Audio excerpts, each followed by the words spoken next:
Okay, friends, time for a 2018 Japan update, which is well past due since the lecture materials that you've now seen are probably 4 or 5 or 6 years old. So, time for this update, and the update is that Japan's status overall, I will have to say, since my original lecture materials, has sank just a bit. Now, this is no judgment call on Japan the country, or its culture, or its peoples. No. Remember, this is world regions, so we're looking at Japan, a singular country, but we're also treating it as a distinct world region. A world region which interacts with and interplays with its neighborhood regions and also all the other world regions we've talked about. And if you're kind of looking at we're talking about a status update, where were they 5 or 10 years ago compared to where they are now? They're a little bit more, they've taken several hits. A little further down the food chain, having a bit more problems, bigger problems than they were having just a short 5 years ago. Now, why would I suggest we have to downgrade the samurai status? Hi! Well, a couple of big things and a couple of minor things. The big things are economically. It's not where it was in the past. It's taken a bit of a hit. And 2, the neighborhood power plays are causing great consternation for Pikachu and others. So economically and politically, militarily, Japan has taken a hit in the last several to 5 years. Now, I said this is an update. Historically, the lecture is still fine. History's history, that hasn't changed. And culturally, Japan is still awesome. Totes awesome culture, by the way. Love Japan. Unfortunately, there's a couple other things that haven't changed in Japan since my original lecture, and the main one is demographically. They're the same as they were 5 or 6 years ago. And what was that status? It's a population in decline. And the decline has gotten steeper since I made that lecture. Now, it's important to note in 2016, Japan had less than 1 million births for that year, which is the first time Japan's ever gone under 1 million births a year since, I don't know, all modern history. And it's important to note that that million figure also plays forward. So they had less than 1 million births in 2016, which means they've had less than 1 million births in 2017 and less than 1 million births in 2018. And demographers are now suggesting that Japan will lose 1 million people a year for the foreseeable future. So their overall population will decline by 1 million a year. Now, they only had 126, 127, 128 million. And so projections are by 2060, Japan's population total will be down to 80 million. I mean, that's significant. And, you know, we've talked a little bit about this in the population lectures, but also in the Japan lecture, that why is this problematic? Well, you have less young people, and the fertility rates now are like 1.4, so each family on average is having 1.4 children, which is not even the replacement level of 2.1, if you remember that stuff. So, you know, every year the population gets a little smaller, and socially it means that the younger classes are getting, the older classes are bigger. There's more older people than there are younger people, and the younger classes are getting smaller every year. Why is that problematic? Well, less people, less young people, less births mean less workers, means less taxes collected, less people who are paying into the system to pay for all the old people who are now retired. So yeah, it could mean a declining economic factor if you don't have workers. However, though many people say it's fine, a low population means that there's very low unemployment right now. That's true. Japanese unemployment is super low, and that's because they don't have enough people to even fill jobs. So super low unemployment, and the Japanese government would say, and even some demographers would argue, oh no, it's no big deal. And Japanese government says, oh, we're not worried about workers so much. We're going to focus on technology and robotics and automation, and we'll just have all the robots build everything to increase productivity in Japan. And honestly, that's what Japan's known for. Them and South Korea, they're doing quite well. So it maybe is not as bad as it looks, although some would argue it does look bad, and it is bad. Here's something new, though, since I made that lecture. It's a new term I have not heard of until recently, and that is that despite government efforts to encourage procreation, encouraging its citizens to go have sex and go get married and go have more kids, it's for the country. It's for the team. Even giving days off at work. I think it was like a national holiday that was made a few years back of go home and have sex day, don't come to work. And encouraging businesses to build better daycares and have better benefits for women who are working, and better child care for the women, and better benefits where they have babies. Everything they can do. And despite all of that, something is happening now that's referred to as a celibacy syndrome. Celibacy, yeah, as in I'm not having sex, I'm celibate. This is new. I've not heard of this in any other society, and I've only heard it referred to in terms of what's happening in Japan. Now, there's reasons why population declines. You know these reasons from the population lecture. When societies go from agricultural, hunter-gatherers to agriculture to industrial-based, people have less kids. When people go from rural areas to urban areas, people have less kids. When they go from less technology to more technology, including medical technologies, they live longer and they have less kids. For all of the reasons that almost all populations undergo a stabilization of their populations, Japan has had all of those things. But Japan now has celibacy syndrome, and this is that people in Japan are not having kids for this same old reason that I just described. They're not having kids because they don't want to have sex. And I mean, it's not a laughing matter, I guess, especially if you want to have sex in Japan, but it is so new, it's hard to imagine this, but the problems the problems of industrialization and modernization are being compounded by a social problem, which is people don't want to be touching other people anymore. Now, I'm not making this stuff up, and again, it's not hilariously funny, but what can you do but laugh? Here are some statistics I found from different surveys that have been done in just the last 5 years. One survey found that over 60% of men and 50% of women aged 18 to 24. 60% of men, 50% of women, 18 to 34 were not in any kind of romantic relationship at all. At all. I mean, no wife, no husband, no girlfriend, no boyfriend. Not even friends with benefits. What? Nah. Another survey found that a third of people under 30 had never dated at all. Ever.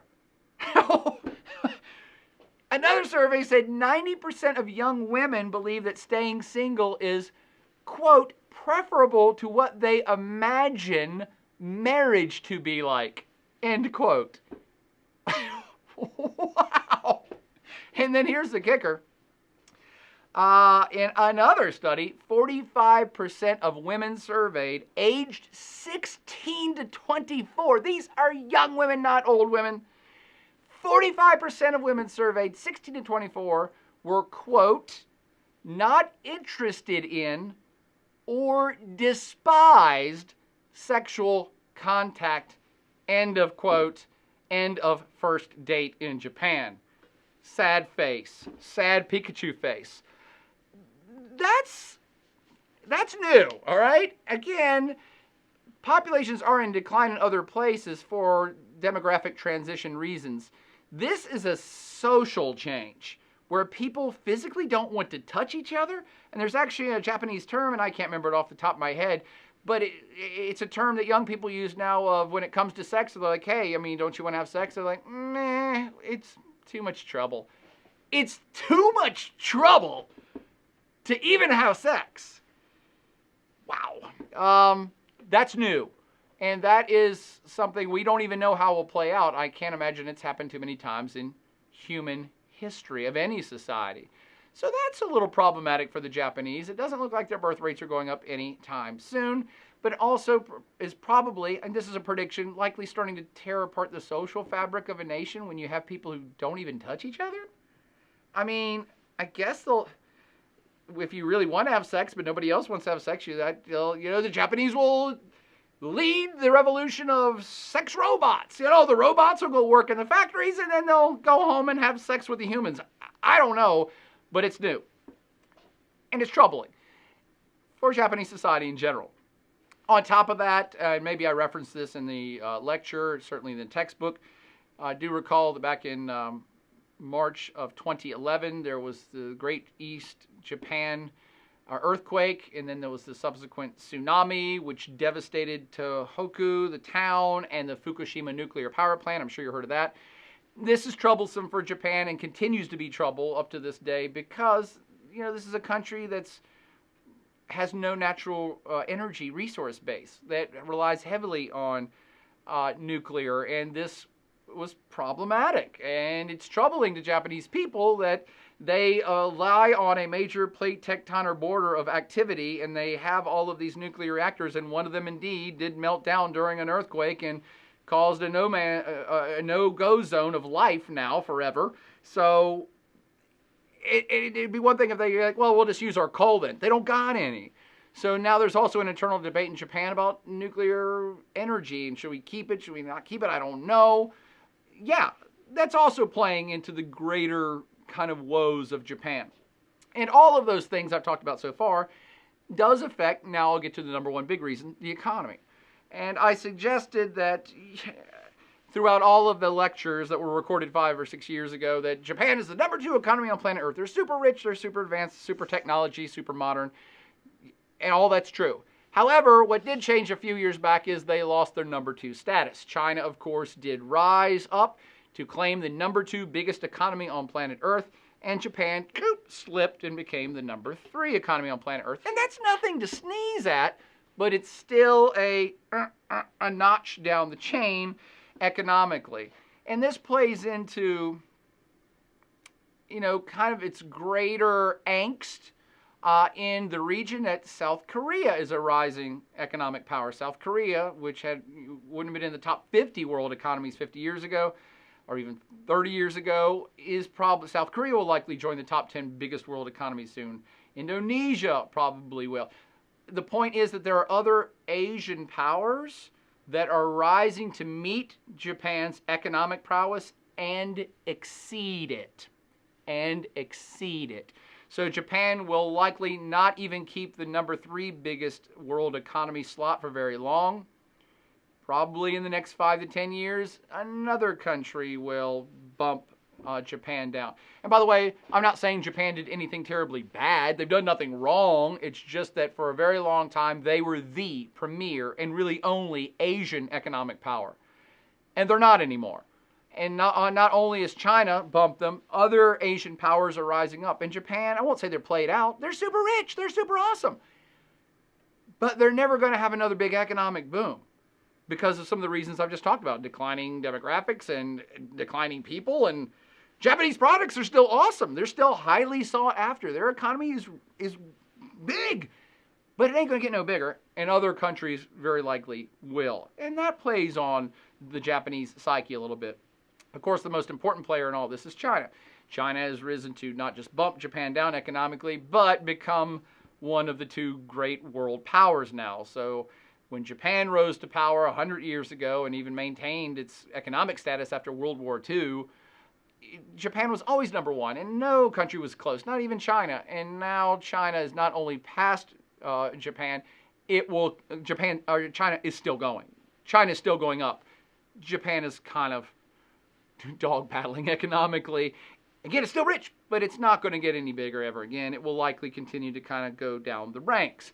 By the way, they're not alone. Most European powers that are in the top 10 world economies, they're not going to be top 10 world economies for much longer either. You think about the United Kingdom and France, and especially Italy and Spain. They have long been in the top 10 biggest world economies. None of those countries will likely be in the top 10 biggest world economies in another 5 or 10 years.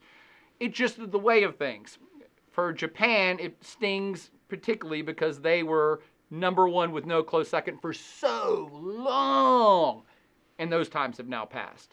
Now, having said that, the current Prime Minister, Shinzo Abe, Prime Minister Abe, he came to office with the direct intent on getting the Japanese economy back on track or growing or booming again. Again, I don't think it's ever going to boom again, but it's been in a state of stagnation for decades.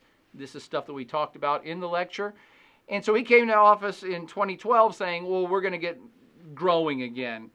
And the economy is going to be my focus. Now, he came up with a whole plan.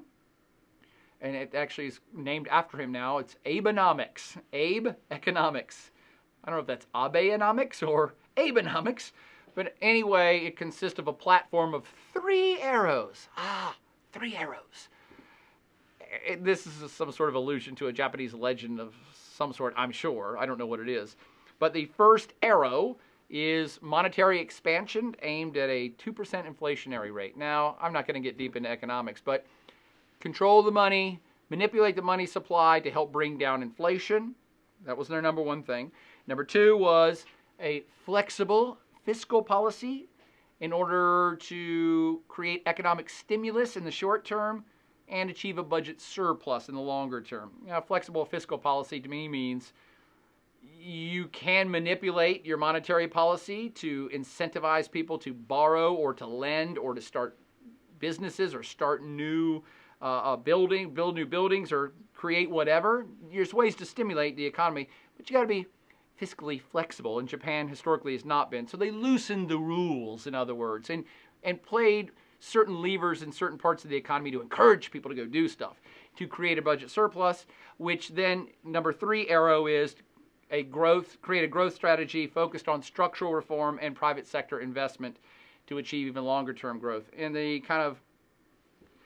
way to understand that is when you hear growing growth strategy focused on structural reform pretty much means you're going to get rid of some of the rules and regulations. You're going to get rid of some red tape to let businesses do more and create more and start new factories and probably lower corporate taxes and manipulate the tax policy to get people to do more stuff. And that in turn will make Japan a more desirable investment place for foreign investment, but also for domestic industries to invest more and do stuff. The same thing's going on in the United States right now under President Trump is America first. Cut taxes, encourage growth. That's what Abenomics has been doing since 2012. And indeed, it has helped spur a bit of a bump in Japan's economic growth. That's not really saying a whole lot, but for the last several years, at least the Japanese economic growth has been positive. It actually has been completely stagnant and negative for most of the last 20 years. And so even having a 1% growth is pretty good in Japan. Or maybe it got up to 1.5 or 1.6% economic growth at some point in the last few years. That's good for Japan. Not great in world standards and not double-digit growth like China has, but pretty good for Japan, which has been stagnant. The other thing I would point out about Shinzo Abe, the current prime minister, is he came to power in 2012. Okay, it's 2018. So he's been in power for 6 years. What's the big deal about that? It is actually a big deal. It helped stabilize Japan politically. So he actually was prime minister back in, I want to say 2006, 2007, and he quit. And for like 10 years, Japan has not been able to keep a prime minister for more than like a year. Most prime ministers come into power, and then the government kind of dissolves or collapses or can't get anything done, and the prime minister quits after 6 months or 8 months or a year. So they went through like 5 or 6 or 7 prime ministers over the course of 6 or 7 years, and that's destabilizing because nobody knows what's going to happen. Abe got back into power after quitting back, say, in 2007, came back in 2012, and he's been there for 6 years. That's a good long run for Japanese politics, and that brings stability. And this whole Abenomics package has brought stability and some growth. So there has been some good news, but the point I'm trying to stress is no matter how good it gets here in the modern era, Japan is dog paddling. They will continue to be a big economy worldwide. Their products are awesome and well sought after, and people still like Japanese stuff, and they still create lots of stuff, and they're still rich, personally and as a society. But they're never going to get any bigger. I mean, I can't predict the future exactly. Nobody can. It's hard to see how they get any bigger, especially as their population dwindles. So there's that. That's number one, why Japan has taken a hit economically, certainly in their hood and maybe in the world. The second biggest reason why I'm downgrading Japanese status as a world power is the neighborhood power plays, which are alarming Pikachu. And what do I mean by that? Well, these are things you're probably a bit more familiar with now if you pay attention to current events of the last few years at all, even accidentally. And that is that you have, I've already mentioned, say, South Korea, which is getting fully developed and is super rich and entering the top 10 world economies. and they don't have any immediate beef with Japan, but there are historical frictions between South Korea and Japan. And then you have North Korea, which is getting more fully insane and increasing nuclear capacity and military capacity. And there are historic animosities and friction between North Korea and Japan. And then you have big boss China. China's become a world power and is still growing economically and politically and militarily. And there are historic animosities and frictions between China and Japan. So, you start adding these things up, and Japan is caught in a bit of a vice. It's shrinking in its economic power and potential, but also all these other powers are rising up, places that have historical animosity and friction with them. That's problematic, and we can be more specific. There's been, it's borderline open hostilities, or we're getting very close between China and Japan on a territorial dispute over the Kaku Islands. This is a group of rocks that's off the coast of China, which Japan has kind of owned for the last 100 years, and China suggests that no, there have always been Chinese rocks, and so they're going to be Chinese rocks. So both of the countries have been sending out boat patrols to face off against each other, and this is the number 2 and number 3 economy on planet Earth that are facing off over a group of rocks. That can't end well if any accidental kind of bumping up of boats or bullets get shot or missiles get shot. All of a sudden you're in a very big war between the two of the biggest world economies over a group of rocks, which the U.S. will get pulled into for reasons I'll get to in a second. So that's problematic. And that has been increasing in the last 5 years. As China's gotten stronger and wanted to flex its muscle and push out its power and influence off its own coast, it's now bumped into Japan, and that's getting hotter as every day passes. On top of that, you have the North Korean issue, which again, everybody knows about. Kim Jong-un, since he's been in power for the last 5 or 6 years, about the time I made the last series of lectures on Japan, he has been intensifying, one could even say exponentially increasing the amount of atomic test and rocket test and possibly nuclear test, we don't know, and increasing their military prowess and certainly their destructive capability when it comes to bombs. And make no bones about it, while North Korea and South Korea may have went to war against each other back in 1950, the most obvious target of any North Korea bomb would be Japan. And Japan knows this. So that's another reason that is ramping up the pressure on Japan and, getting their sphincter all in a fix.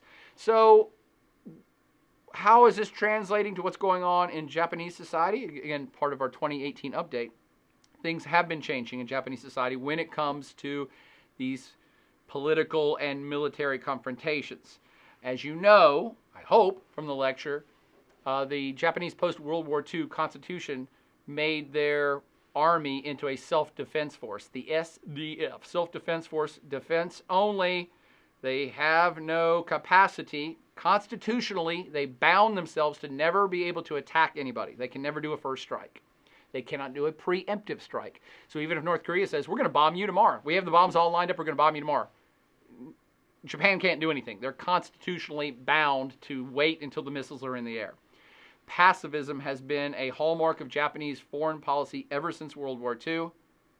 But that appears to be changing, my friends, and maybe this is one of the biggest change for you to note over the last 5 years, is nationalism is on the rise on planet Earth. Nationalism, rah, rah, our country's the greatest, us first, right? America first, Turkey first, Russia first, we make Russia strong again. Japan has not been immune to this. This political tide of populism that has been happening all over planet Earth of strong, mostly center-right to right-wing, powerful political leaders. And by the way, they're all men. Japan is currently on that boat as well. Now, let me make sure you understand, most of the Japanese population, at least half, still are very much into the pacifism and say, no, we don't want to do anything different. We don't want to get in a war again. But it's an increasing percentage of people who are joining or voicing opinions of, no, we're tired of this. No, we should have a stronger military. We should have a proactive military. We should perhaps change our constitution. That's what's really new. Those voices were very few and far in between 10 or 20 years ago. They're getting a lot louder. And again, this is the threat from North Korea, increasing friction with China, both countries which view Japan as a historical adversary, if not outright enemy, has increased or influenced Japanese politicians to revisit their whole military status. Just in the last few years, a few years ago, Japan changed its constitution to allow the Japanese military vessels to help defend their allies in other parts of the world. That's important. That clears the way for actual Japanese troop deployment overseas to other parts of the planet. Now, again, what I said there was, they didn't say Japanese has a proactive military. They said, we can go help our friends who are in trouble, as we should, perhaps. Okay? So if the U.S. gets into a fight with China, Japan says they're our ally, we should go help them. If for nothing else, support and resupply ships or whatever. But they're saying we're giving ourselves the right to deploy troops overseas to help our friends. That's new. And this is causing a lot of friction in the society, by the way. This isn't like everybody's like, yay, we did it. No, no, no, no. This is the rising chorus I'm talking about of people from the right or even extreme right who are saying, yes, we should get more powerful again because look at all our enemies that are getting more powerful all around us. For his part, Prime Minister Shinzo Abe is a huge pusher of this himself. He focused on the economy when coming to office, but he actually comes from a well-established political power family. His father was prime minister decades ago, and his father was a big proponent of Japan should just get over its apologetic stance of the past. His father and now Shinzo Abe are basically saying, oh, yeah, Japan did all this bad stuff in World War II, and Japan did all this bad stuff before World War II. But that was then. This is now. We're tired of apologizing about it. We should be proud Japanese people. Rah, rah, rah. Japan first. Japan first, okay? So this is nationalism. And Japan does have this rising tide of nationalism. Not just kind of center-right nationalism, but actually some ultra-right nationalist parties have formed up and are on the rise. And again, this is not unique to Japan. The same kind of ultra-nationalist, our country first, is happening in America and actually a bunch of European countries. Many European countries have a growing, hard right-wing party and or a growing, just standard kind of right-ish type parties are growing all over Europe. So Japan's not alone in this. They're part of this kind of general world thing that's happening right now. It's important to understand Japan, though, because they've had this self-defense force. So the growing chorus is saying, especially from the ultra-nationalist right-wing parties in Japan, they're saying we need to change the Constitution even more to change our self-defense force capabilities and possibly renouncing Article 9 of the Constitution altogether. And Article 9 is the one that says, no, we can never attack anybody. There are parties saying, nope, we need to gut that. Look, just look around us. China is facing off with us over the Kaku Islands. North Korea could launch at us at any given second. We need to have capabilities. We need to have a strong Japan. And this is, again, not everybody in Japan, and maybe not even half, but it's a growing group of people whose voices you did not hear at all 10 years ago. And even 5 years ago when I made those lectures, there was no ultra-right-wing group calling for getting rid of Article 9. There is now, and they're gaining in popularity, right? Add to that this little tidbit, my friends.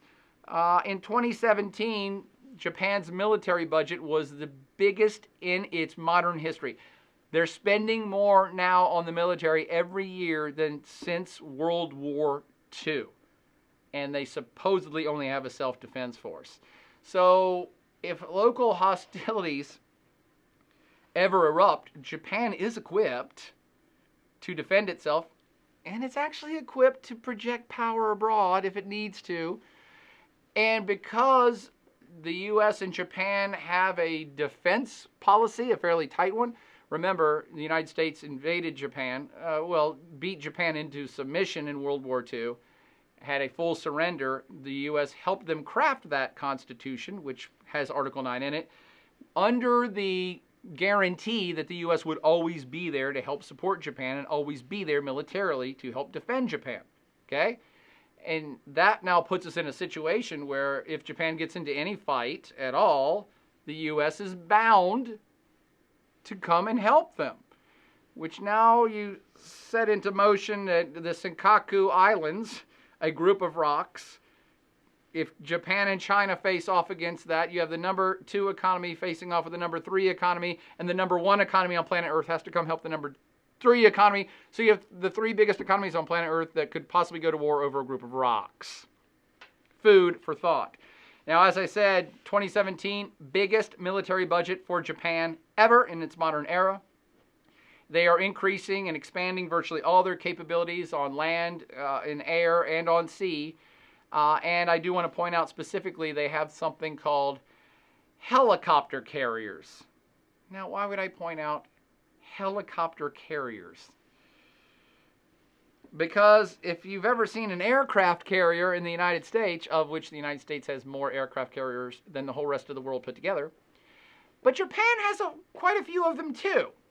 But they're not aircraft carriers, they're helicopter carriers in Japan, because an aircraft carrier is this awesome piece of military hardware that can be moved anywhere on planet Earth to project power.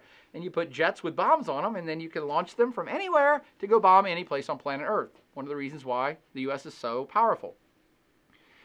But Japan can't do that, so they don't have any planes on their helicopter carriers. They don't have any bombs on their helicopter carriers. They only have helicopters, which means that they say, no. These have no attack capabilities. They cannot project power. They're only helicopters. They're only here for rescue and moving supplies and stuff.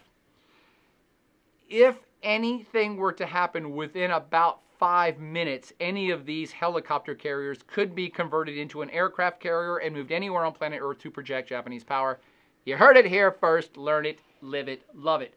Japan, while maybe slipping economically and while being met with challenges from its neighbors militarily, is the number 3 economy on planet Earth. It is powerful. It does have a world-class military, even if it's only called a self-defense force with helicopter carriers. It is still a significant military.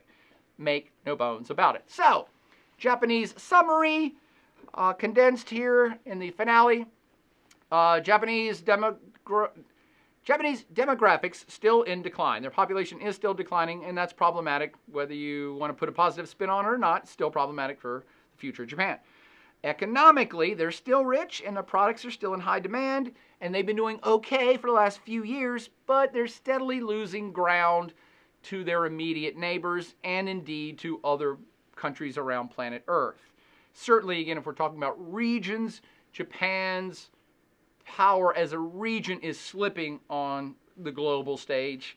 Again, no disrespect or disregard for Japan, but it is slipping if you're looking at the whole picture. This, in turn, of course, does affect national pride, does affect the Japanese psyche about how they think about things, which, of course, is being exacerbated by the rising security threats they're facing from North Korea and especially the rise of China, which, put all together, makes Japan's status in its local neighborhood and maybe the whole world as starting to shrink a little bit. And that, of course, is also, it's a vicious cycle now that's feeding their insecurity even more and making its moves back towards nationalism increase and making its moves towards possible remilitarization look increasingly likely. That's all problematic too. But never fear, Shinzo Abe is here and he'll save the day, except let me end on this note. I just told you how he's been doing pretty good and invented Abenomics and brought a sense of stability to the country for the last 6 years. Yeah, he's getting ready to get impeached or fired or quit because he's embroiled in all these scandals which suddenly just cropped up in the last few months here at the end of 2017, the beginning of 2018. So don't look for Shinzo to be around much longer either, which then again adds into the instability and possibly insecurity of the Japanese peeps as a whole and the region as a whole as well. That's your 2018 Japan update. Go Godzilla time.